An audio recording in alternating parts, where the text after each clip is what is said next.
नमस्कार जय हिंद साथियों, स्वागत है आप सभी का आपके अपने यूट्यूब चैनल अमन स्टडी पॉइंट में। साथियों, यूपी टेट प्रैक्टिस सेट के इस वीडियो में हिंदी के महत्वपूर्ण 30 प्रश्नों को देखेंगे। तो चलिए शुरू करते हैं वीडियो को। और अभी तक आपने वीडियो को शेयर नहीं किया है तो अपने सभी दोस्तों के पास और सभी ग्रुपों में शेयर कर दीजिएगा। तो पहला प्रश्न हम देखेंगे यहाँ पर गद्यांश को पढ़कर जो 91 से 95 तक प्रश्न है उनके उत्तर यहाँ पर देना है। तो गद्यांश को आप लोग एक बार स्क्रीनशॉट ले लेंगे और इसको आप लोग एक बार अच्छे से पढ़ लेंगे। पहला प्रश्न है, कौन सा विकल्प गद्यांश के मुख्य भाव के सबसे निकट है? तो यहाँ पर अगर बात करें डी विकल्प आंसर यहाँ पर हमारा जाएगा। हिम्मत करे इंसान तो क्या काम है मुश्किल, यानी अगर इंसान हिम्मत करे तो कोई भी काम मुश्किल नहीं है, जैसे कि रेवती राय ने जो है अपना हिम्मत दिखाया है। यहाँ पर देखेंगे रेवती राय के बारे में यहाँ बताया गया है। उनका उद्देश्य था कि जो कामकाजी और ज़रूरतमंद महिलाएं हैं उनको अपने शहर में सुरक्षित सफ़र का भरोसा देना। उन्होंने हिम्मत का सा प्रयास किया और वह जो है मुश्किल काम को भी आसान कर दिया। अगला प्रश्न है, किस शब्द में उपसर्ग और प्रत्यय दोनों हैं? तो सफलता में देखेंगे जो फल है वह मूल शब्द है और इसमें जो उपसर्ग है स है जो किसी मूल शब्द के पहले जुड़ते हैं और ता जो है यह प्रत्यय है जो मूल शब्द के बाद में जुड़ते हैं। आंसर यहाँ पर बी हो जाएगा। अगला प्रश्न देखेंगे, परपीड़ा शब्द का गद्यांश में प्रयोग के अनुसार अर्थ है। परपीड़ा यानी दूसरों की पीड़ा, यहाँ पर विकल्प हमारा सी सही हो जाएगा। अगला प्रश्न है, गद्यांश के प्रारंभ में उद्धृत कथन किसके जीवन का दर्शन बना? तो जो रेवती राय हैं उनके जीवन का दर्शन बना। आंसर यहाँ पर जाएगा बी के साथ। यहाँ पर गद्यांश आप लोग पढ़ेंगे तो एक बार यहाँ पर आप ध्यान से पढ़ेंगे, दर्शन बन गया। स्वामी विवेकानंद का यह कथन इस महिला के जीवन का दर्शन बन गया और जिसका नाम है रेवती राय। आंसर बी जाएगा। विकल्प आप लोग अच्छे से पढ़ेंगे, गद्यांश को पढ़ेंगे तो आपको आंसर आसानी से मिलेंगे। रेवती राय की कैब सेवा मूलतः किसके लिए है? अभी हमने देखा ज़रूरतमंद महिलाओं यानी कामकाजी महिलाओं के लिए। आंसर जाएगा ए के साथ। चलिए देख लेते हैं एक बार। आपने अगर गद्यांश पढ़ा होगा, स्क्रीनशॉट लिया होगा तो देखेंगे कामकाजी और ज़रूरतमंद महिलाओं के लिए।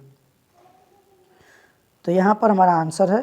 इस प्रकार आप लोग आंसर ढूंढ सकते हैं। ए विकल्प यहाँ पर सही होगा। अगला प्रश्न है, नहीं पराग नहीं मधुर मधु नहीं विकास यही काल अली कली ही सौ बध्यो आगे कौन हवाल। पंक्ति में कौन सा अलंकार है? तो यहाँ पर जो अलंकार है वह हो जाएगा अन्योक्ति अलंकार। इसमें जो है इस पंक्ति में कवि ने भौरों के माध्यम से राजा को समझाने का जो है प्रयास किया है। तो यहाँ पर अन्योक्ति अलंकार हो जाएगा। अगला प्रश्न देखेंगे, निम्न में से किस विकल्प में अकर्मक क्रिया नहीं है? तो यहाँ पर देव सोता है, यहाँ पर अकर्मक क्रिया नहीं है। सोने की क्रिया हो रही है, यह सकर्मक क्रिया है। अगला प्रश्न देखेंगे, भला मानस शब्द का समास विग्रह है। तो जो भला मानस का समास विग्रह होगा भला है जो मानस, यानी ऑप्शन ए विकल्प यहाँ पर सही हो जाएगा। अगला प्रश्न है, तल्लीन शब्द का संधि विच्छेद होगा। तो तत्व धन लीन यानी त जो है आधा त है, यह जो अर्ध त है यह ल में परिवर्तित हो जाएगा। यहाँ पर सी विकल्प सही हो जाएगा। अगला प्रश्न है, हाथ कंगन को आरसी क्या लोकोक्ति का अर्थ है? यानी हाथ कंगन को आरसी का यानी प्रत्यक्ष को प्रमाण की आवश्यकता नहीं होती है। उसी प्रकार स्पष्ट बातों को प्रमाण की आवश्यकता नहीं होती। विकल्प बी यहाँ पर सही हो जाएगा। अगला प्रश्न है, करी बिलाप सब रो हिरानी महाविपति की मिजाई बखानी सुनी बिलाप दुखऊ दुख लागा धीरजहु कर धीरज कर धीरजु भागा। उपयुक्त पंक्ति में कौन सा रस है? तो यहाँ पर जो है शोक है और शोक का जो अस्थाई भाव, करुण रस का जो अस्थाई भाव होता है शोक होता है।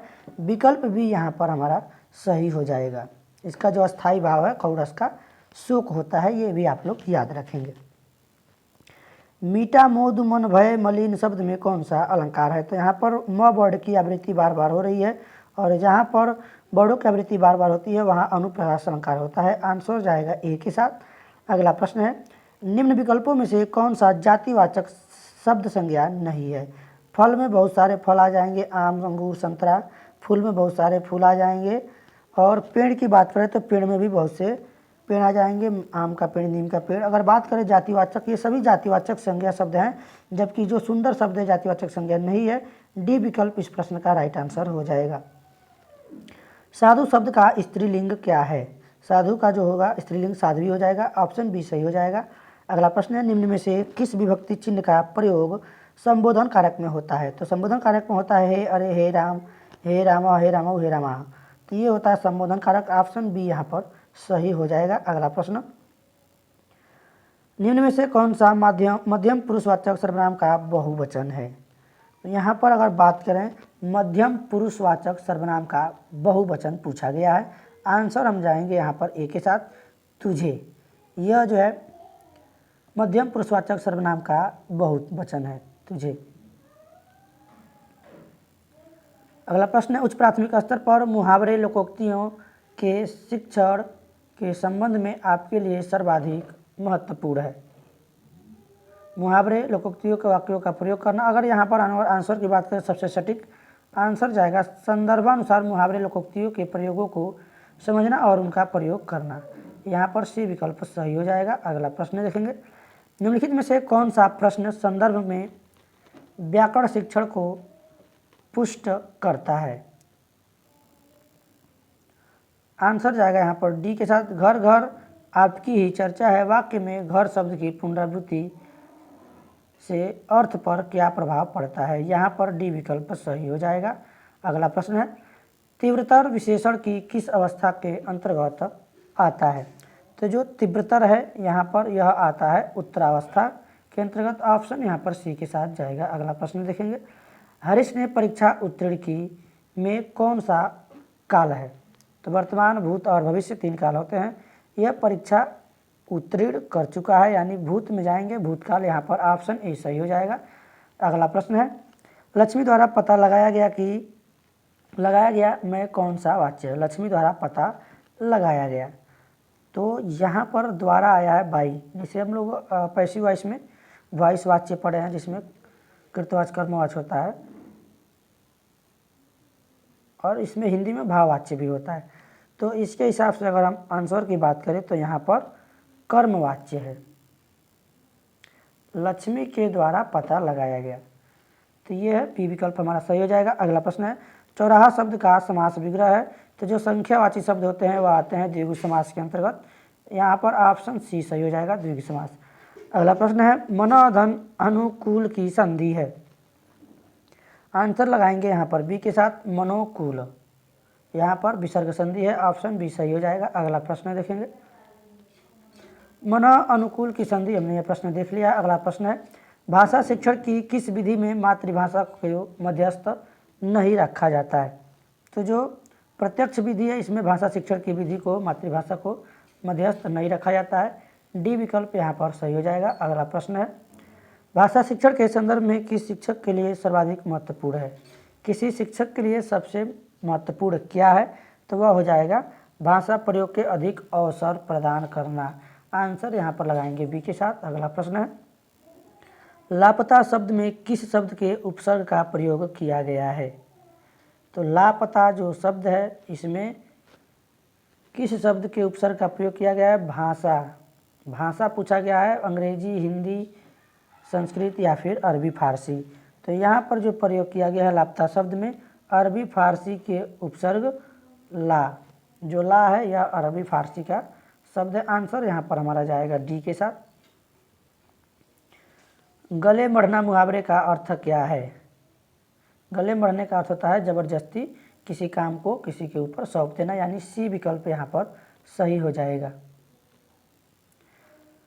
उस काल के मारे क्रोध के तन कांपने उसका लगा, मानो हवा के वेग से सोता हुआ सागर जगा, मुखबाल रवि समलाल होकर ज्वाला सा बोधित हुआ, प्रलयार्थ उनके मिस वहाँ क्या काल ही क्रोधित हुआ।